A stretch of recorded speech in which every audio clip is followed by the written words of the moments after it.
IBC 24 के editor in chief Ravikant Mittal ji हमारे साथ में जुड़ गए हैं। रवि सर, देश का ध्यान राज्यसभा में सभापति जगदीप धनखड़ और राज्यसभा की सदस्य जया बच्चन के बीच की बहस पर फोकस दिखा, और पहली बार भी नहीं हुआ, रिपोर्ट में हमने दिखा दिया।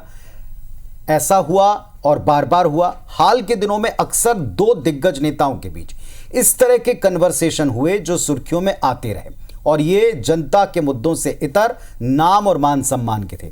क्या है इसके पीछे की बिग पिक्चर?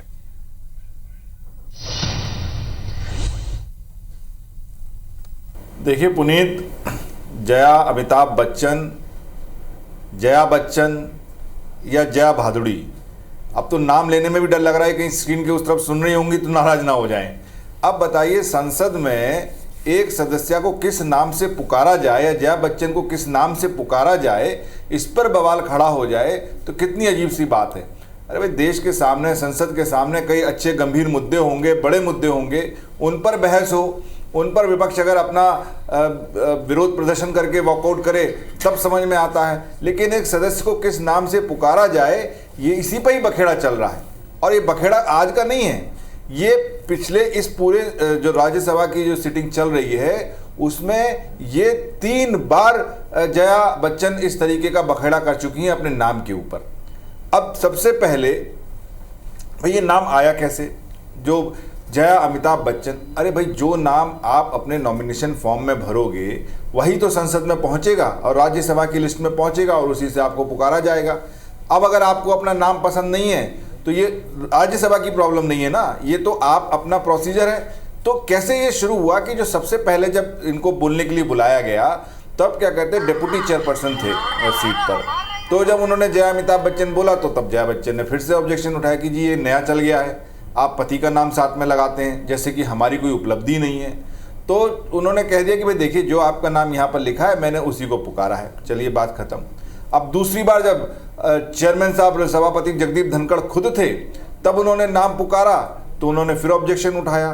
तब उनको चेयरमैन जगदीप धनखड़ जी ने समझाया था कि देखिए, अगर ये आपको नाम पसंद नहीं है तो आप अपना नाम दुरुस्त करवा सकती हैं, मैंने भी करवाया, उसकी एक प्रक्रिया है, आप उसे फॉलो करिए, आप आके मेरे से समझ लीजिएगा, मैं आपको बता दूंगा और चेंज हो जाएगा।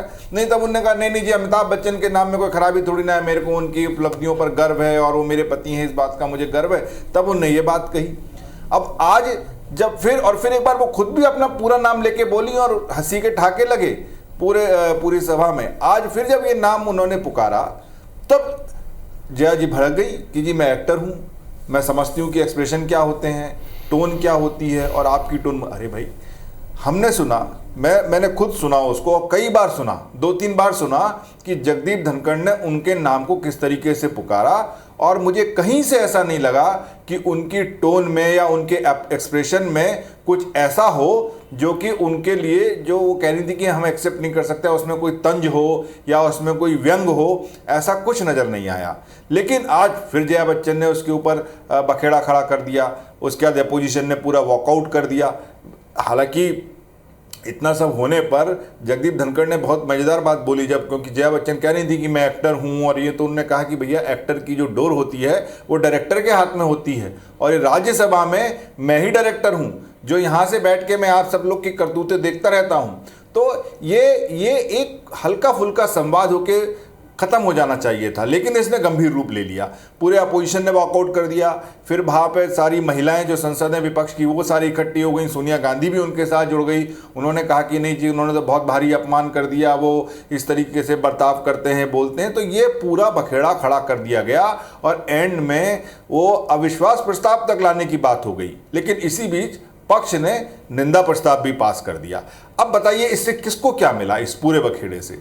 कुछ बात लेकिन राज्यसभा के जो चेयरमैन हैं जगदीप धनखड़, उनके बारे में भी देखिए। ये जो हैं ये थोड़े से अलग चेयरमैन हैं, जो मैं इनको ऑब्जर्व कर रहा हूँ इतने समय से, कि ये थोड़े बोलते ज़्यादा हैं, थोड़े एक्सप्रेसिव ज़्यादा हैं, और हर मुद्दे पर इनका एक अपना ओपिनियन होता है जिसको कि वो जाहिर करते हैं।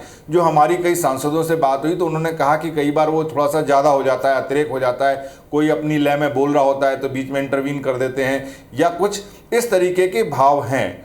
तो मुझे ये लगता है कि सबको अपने कंट्रोल करना चाहिए, क्योंकि देखिए, अंतोगत्वा संसद में किस तरीके का डेकोरम हो, किस तरीके का लोग आचरण करें, ये बहुत महत्वपूर्ण है। ये देश की सबसे ऊंची एक संस्थान है जिसमें आप जनता के चुने हुए आप नुमाइंदे हैं।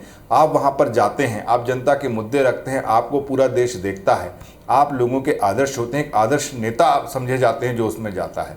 तो एक संसद में जो एक डेकोरम होना चाहिए, एक आचरण करने का तरीका होना चाहिए, मुझे लगता है कि इसकी दिन पर दिन कमी होती गई है और अब लगातार ज़्यादा देखने में आ रहा है।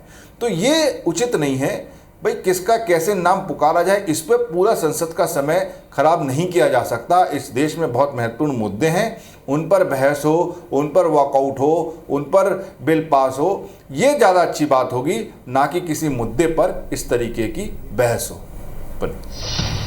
तो बात तो बिल्कुल क्लियर है कि जनता चाहती है कि उनके अपने मुद्दों पर बात हो, लेकिन नाम पर और नाम के साथ साथ टोन पर भी अगर आप सवाल उठाकर इतना बड़ा इसे एजेंडा बनाया जाएगा तो क्या जनता को ये बात अच्छी लगेगी? ये जनप्रतिनिधियों को स्वयं ही सोचना है। बहुत शुक्रिया सर, आज की बिग पिक्चर पर क्लियरली इतने सारे पॉइंट्स के ऊपर बातचीत के लिए।